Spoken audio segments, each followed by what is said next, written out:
Good morning વિદ્યાર્થી મિત્રો. આજે આપણે આગળ જેમ બે વાર્તાઓ જોઈ એવી રીતે આજે પ્રશ્ન 3 ત્રીજી વાર્તા જોઈશું. એમાં કઈ આપેલી છે? કૌવા ઓર લોમડી કી કહાની બનાકર લીખીએ.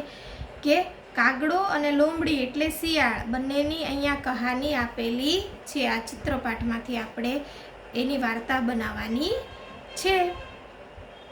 જો પહેલા ચિત્રમાં કાગડાના મોઢામાં શું છે? રોટલી. બીજા ચિત્રમાં તમને શું બતાય છે કે ત્યાંથી એક શિયાળ આવે છે, કે શિયાળ ત્યાં કાગડો જ્યાં ડાળી પર બેસો છે ત્યાં નીચેથી પસાર થાય છે. હવે શિયાળ શું કરે છે કે કાગડાને જુએ છે. શિયાળ ભૂખ્યું છે, કાગડાના મોઢામાં રોટલી જુએ છે. શિયાળ કાગડાને શું કહે છે કે તું મને રોટલી આપ. કાગડાએ રોટલી આપી નહીં. એટલે શિયાળ શું કરે છે કે બુદ્ધિ વાપરે છે અને એ એક યુક્તિ લગાડે છે કે કાગડાને કહે છે કે કાગડા તું ખૂબ સરસ ગાય છે, મને એક ગીત ગાઈને સંભળાવ. એટલે કાગડો ગીત ગાય તો શું થાય? કાગડાની ચાસમાંથી રોટલી નીચે પડી જાય અને શિયાળ એને ખાઈ લે. પણ અહીંયા કાગડો ચતુર હતો એટલે એણે શું કર્યું કે એના મોઢામાંથી એટલે ચાંચમાંથી રોટલી કાઢીને એના પગના પંજામાં મૂકી દીધી. એટલે રોટલી નીચે પડે નહીં અને એ ગાવા લાગ્યો. પછી શિયાળ પછતાય છે કે મને રોટલી મળી નહીં અને ત્યાંથી ચાલ્યો જાય છે. હવે જો હું તમને આ સમજાવું છું. જો एक बार एक कौवा को एक रोटी मिली. एक बार एक कागड़ा ने एक रोटली मળી.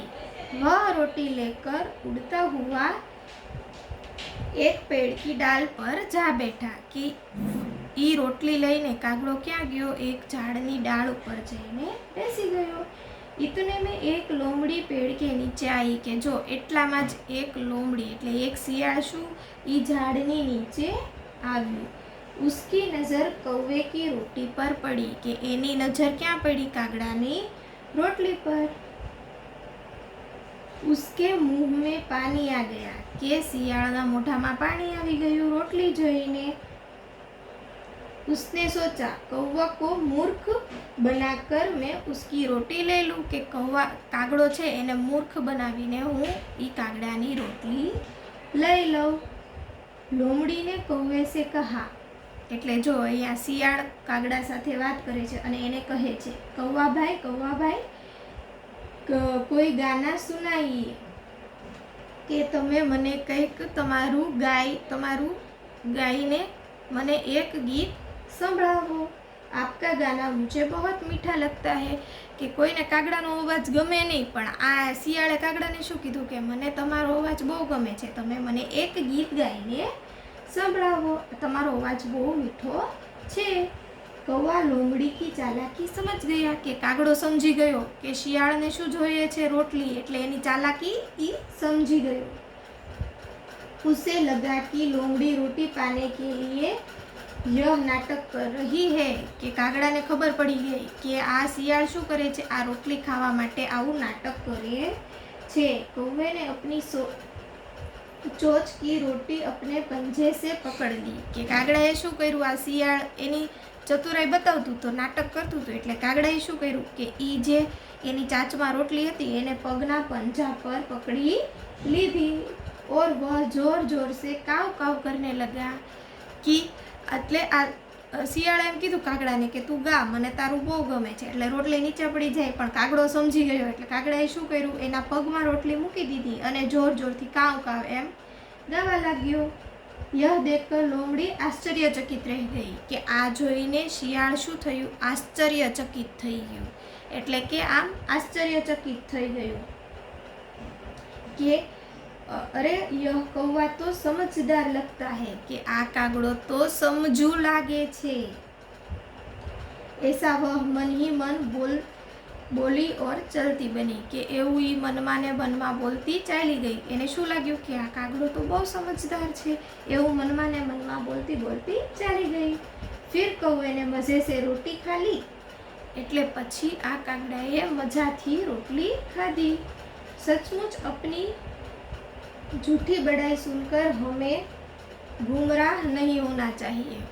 એટલે કે કોઈક આપણી જૂઠી બડાઈ, એટલે કે કોઈ આપણા જૂઠા વખાણ કરે ને, ખોટા ખોટા વખાણ કરતા હોય ઘણા લોકો આપણા ખોટા ખોટા વખાણ કરે, એટલે આપણે ક્યાં ચણાના ઝાડ પર ચડી જઈએ કે આપણા વખાણ કરે છે ને આપણે છે ને એને આપણી પાસે હોય એ આપી દઈએ, એટલે એને જોતું હોય એને મળી જાય. એટલે આ વાર્તા પરથી તમને એવી શીખ મળે છે કે આપણા કોઈ ખોટા વખાણ કરે, એટલે કે આપણી જૂઠી બડાઈ કરે, તો આપણે એનાથી ગુમરાહ, એટલે આપણે એ સાંભળવું જોઈએ નહીં, કારણ કે ઘણા લોકો આપણી પાસેથી વસ્તુ મેળવવા માટે આપણા ખોટા વખાણ કરે છે. હવે આપણે આગળ જોઈશું પ્રશ્ન 4. તો કે પ્રશ્ન 4માં શું આપેલું છે? प्रश्न 2 और 3 में आपको कौन सी कहानी अच्छी लगी और क्यों? કે આગળ પ્રશ્ન 2માં 2 વાર્તાઓ હતી, હંસની અને કાગડાની, અને આ ત્રીજા પ્રશ્નમાં હતી શિયાળ અને કાગડાની વાર્તા. તો આ કહાનીઓમાંથી તમને કઈ કહાની સારી લાગી, એટલે કઈ વાર્તા સારી લાગી અને શું કામ, એ પ્રશ્નનો જવાબ તમારે અહીંયા લખવાનો છે. હવે તમને જે વાર્તા સારી લાગી હોય એના વિશે તમારે લખવાનું છે તમારી રીતે, કે તમને કઈ વાર્તા સારી લાગી અને શું કામ એ સારી લાગી. બરાબર. હવે પ્રશ્ન 5. પ્રશ્ન 5માં શું છે? नीचे दिए गए शब्दों के विरोधी शब्द घेरे में से ढूंढ कर वाक्य प्रयोग कीजिए. કે જો નીચે અહીંયા શબ્દો આપેલા છે, બરાબર. હવે આ શબ્દોના વિરોધી શબ્દ તમારે લખવાના છે. ઘેરે મેં સે ઢૂંઢ કર, એટલે કે આ ઘેરો, અહીંયા બધા શબ્દ આપેલા છે ને, એમાંથી તમારે ગોતીને લખવાના છે એના વિરોધી શબ્દ. જો અહીંયા ઉદાહરણ આપેલું છે, પહેલું દયાળુ. દયાળુનું વિરોધી કયું થાય? નિર્દયી, એટલે દયા વગરનું. દયાળુ હોય તો એનું વિરોધી, એટલે એનો ઊંધો મતલબ કે દયાળુ હોય તો એ દયા કરતા હોય, અને નિર્દયી એટલે હાવ દયા વગરના. બરાબર. અને એનો પછી શું કરવાનો છે? વાક્ય પ્રયોગ, એટલે એને વાક્ય લખવાના છે. આપણે ઈ શબ્દ મૂકીને વાક્ય લખવાના છે. કે જો આમાં લખેલું છે, દયાળુ મનોજને आहत चिड़िया को बचाया. કે દયાળુ મનોજ હતો, એણે ઈ आहत ચીડિયા એટલે ચકલીને બચાવી. પછી બીજું આ નિર્દય છે તો એનું લખવાનું, શિકારી નિર્દયી હોતે હે. કે શિકારી જે હોય ને એ દયાભાવ વગરના હોય, એ લોકો પ્રાણીઓનો શિકાર કરતા હોય, એટલે એનામાં દયા હોય નહીં, એટલે એ લોકો શું હોય? નિર્દયી હોય. પછી એનો વિરોધાર્થી જો બીજું છે બહુત, તો એનો વિરોધાર્થી શું આવે? બહુત એટલે બહુ બધું, વધારે, એટલે એનો વિરોધી શબ્દ એટલે ઓછું. ઓછું એટલે જો આમાં ઘેરામાં શોધો, એટલે થોડું, થોડા. બહુતનો વિરોધાર્થી આવે થોડા. પછી ત્રીજો શબ્દ છે સ્વસ્થ. સ્વસ્થ એટલે આપણે તાજામાજા તંદુરસ્ત હોઈએ, તો એનો વિરોધી શબ્દ કયો આવે? અસ્વસ્થ. જો આમાં છે અસ્વસ્થ, કે સ્વસ્થ ન હોય, જે લોકો બીમાર હોય. સ્વસ્થ એટલે તાજામાજા અને અસ્વસ્થ એટલે બીમાર લોકો. પછી ચોથો શબ્દ છે ખુશ. આપણે બહુ બધા ખુશ હોય તો એનો વિરોધી શબ્દ કયો આવે? નાખુશ, એટલે કે બિલકુલ ખુશ હોય નહીં. પછી પાંચમો શબ્દ જન્મ. આપણો જન્મ થાય, એનો વિરોધી શબ્દ કયો આવે? મરણ, એટલે મૃત્યુ. જન્મનો વિરોધી મૃત્યુ. પછી છઠ્ઠો શબ્દ છે બુરાઈ. આપણે કોઈનું બુરાઈ એટલે એના ખોટું બોલતા હોય એના વિશે, તો એનો સારો શબ્દ કયો થાય? એટલે એનો વિરોધી શબ્દ કયો થાય બુરાઈનો? તમે કયો આમાંથી? બુરાઈનો વિરોધી શબ્દ શું થાય? ભલાઈ. કે આપણે કોઈનું ખોટું વિચારીએ એનો વિરોધી શબ્દ, એટલે આપણે બુરાઈ એટલે ખોટું વિચારવું, અને ભલાઈ એટલે કોઈનું સારું ઈચ્છવું, સારું વિચારવું, એટલે ભલાઈ બુરાઈનો વિરોધી શબ્દ. એના આવી રીતે વાક્ય પ્રયોગ કરવાના છે. પછી જો આપેલું છે, આપ પढ़ चुके हैं कि किसी व्यक्ति वस्तु स्थान या भाव को प्रकट करने वाले शब्द को संज्ञा कहते हैं. કે તમે આગળ ભણી ચૂક્યા છો કે કોઈ પણ વ્યક્તિ, વસ્તુ, સ્થાન અથવા તો ભાવ, એટલે કે આપણી ભાવનાને પ્રગટ કરવાવાળા શબ્દને સંજ્ઞા કહેવામાં આવે છે. તો છઠ્ઠો પ્રશ્ન છે ને એના આધારિત છે. જુઓ છઠ્ઠો પ્રશ્ન જુઓ, नीचे दिए गए वाक्यों में जो संज्ञा है उन्हें रेखांकित कीजिए। એટલે કે નીચે આપેલા જે વાક્યો છે ને એમાં સંજ્ઞા એટલે વ્યક્તિ, વસ્તુ, સ્થાન કે ભાવ પ્રગટ કરતો જે શબ્દ હોય ને એની નીચે રેખાંકિત એટલે કે લાઈન કરવાની છે, લીટી દોરવાની છે। હવે જો આનું ઉદાહરણ સમજો। थोड़ी देर बाद उसे राम और श्याम मिले, કે થોડી વાર પછી એને રામ અને શ્યામ મળ્યા। તો હવે આમાં સંજ્ઞા કઈ કહેવાય? તો કે રામ અને શ્યામ। હવે રામ અને શ્યામ વગર તમે આ વાક્ય બોલો તો એનો કોઈ મતલબ નીકળે નહીં, સંજ્ઞા વગર વાક્યનો કોઈ અર્થ નીકળે નહીં। હવે જો થોડી દેર બાદ ઉસે ઓર મિલે, તો એનો મતલબ શું થયો? એનો અર્થ શું થયો? એનો કોઈ અર્થ નીકળતો નથી। વાક્યમાં સંજ્ઞા હોય તો એનો અર્થ નીકળે છે। એટલે રામ અને શ્યામ ઈ સંજ્ઞા થઈ, તો ઈ શું છે? વ્યક્તિ વાત કરેલી છે, વ્યક્તિ, એટલે ઈ સંજ્ઞા થઈ। એના વગર વાક્ય વાંચો તો એનો કોઈ મતલબ નીકળતો નથી। પછી નીચે જો પહેલું, પૂજન की परीक्षा 5 बजे तक चलने वाली थी, કે પૂજનની પરીક્ષા 5 વાગ્યા સુધી ચાલવાની હતી। તો આમાં સંજ્ઞા કઈ થઈ? પૂજન અને પરીક્ષા। હવે પૂજન અને પરીક્ષા વગર વાક્ય વાંચો। की 5 बजे तक चलने वाली थी, के 5 વાગ્યા સુધી ચાલવાની હતી। પણ શું ચાલવાની હતી અને કોની ચાલવાની હતી? તો કે પૂજન की परीक्षा, એટલે આ બંને છે એ સંજ્ઞા કહેવાય। પછી છે બીજું વાક્ય, सब અંબાજી जा रहे थे, કે બધા અંબાજી જઈ રહ્યા હતા। પણ આમાં સંજ્ઞા કઈ છે? અંબાજી। હવે અંબાજી કાઢી નાખો તો વાક્ય વાંચો। सब जा रहे थे, કે બધા જઈ રહ્યા હતા। પણ ક્યાં જઈ રહ્યા હતા? તો કે અંબાજી, એટલે અંબાજી ઈ સંજ્ઞા કહેવાય।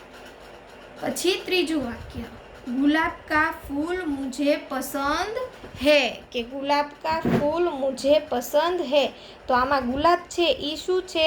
સંજ્ઞા। હવે ગુલાબ કાઢી નાખો ને વાક્ય વાંચો તો का फूल मुझे पसंद है, તો એનો કોઈ અર્થ નીકળે નહીં। का फूल એટલે નું ફૂલ મને પસંદ છે, તો એનો કોઈ મતલબ નીકળતો, અર્થ નીકળતો નથી। એટલે ગુલાબ છે ઈ સંજ્ઞા છે। પછી ચોથું વાક્યમાં हिमालय की चढ़ाई बहुत कठिन थी, કે હિમાલયની ચઢાઈ એટલે હિમાલય ચડવો એ ખૂબ કઠિન એટલે બહુ અઘરું હતું।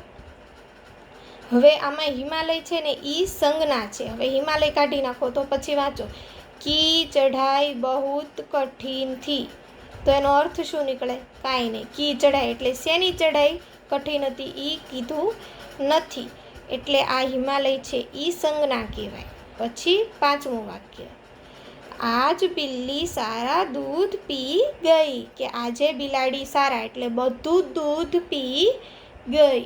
હવે આમાં સંજ્ઞા કઈ બને છે? બિલ્લી।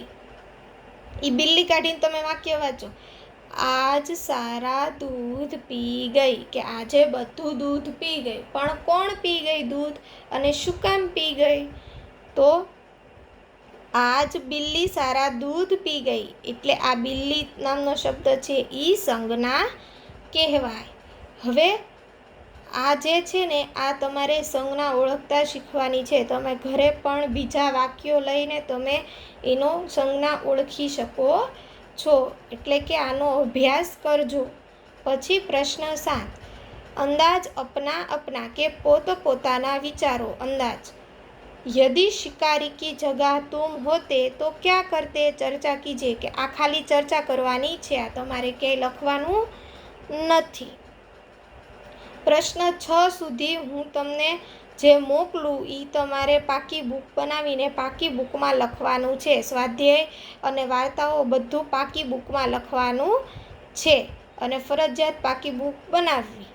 આ પાકી બુક તમારે આ પાઠ પૂરો થાય એટલે ચેક કરવામાં આવશે।